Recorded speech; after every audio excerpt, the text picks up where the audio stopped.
So you have now very little risk going forward. So you can do that. The answer though is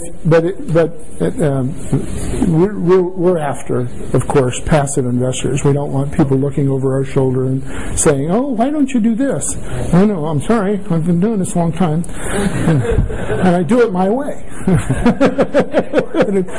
Most of the time, it works. But no, there's no good reason why you shouldn't do what I do. Absolutely not. You should do what I do. If you don't want to do what I do, if you don't want to wait that long, because it's taken me, the equivalent of 92 years, even though I was only 3. What is the best entity structuring that you're using? I use LLCs. LLCs. Yeah, all of the time. Because it's a reporting entity. It's not people. When I started out in the real estate, well, even before I started out in the real estate business, people were using limited partnerships, limiteds, and then they were using S corps and professional partnerships sometimes, but mostly today.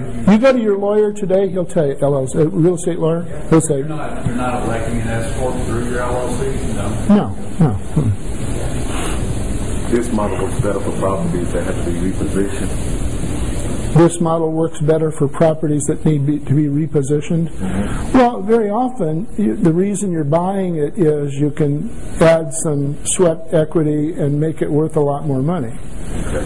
When I bought the 250 North Orange building, I paid $1 million for the ground under the building. I thought I had a good chance to get paid off. I thought that the ground tenant, the guy that was operating the building, would come and give me the $352,000 that he was in arrears, which would mean that my investment was now only $650,000. And I was getting $103,000 in annual rent. Well, you do the math. That's a pretty good return. It's like an 18 or 19 or 20% return on your investment. And I thought, the ground under a 16-story building has got to be a pretty safe investment. The guy's not going to let that go, But I was wrong. It was even better. He didn't cure, and so eventually, by 2000.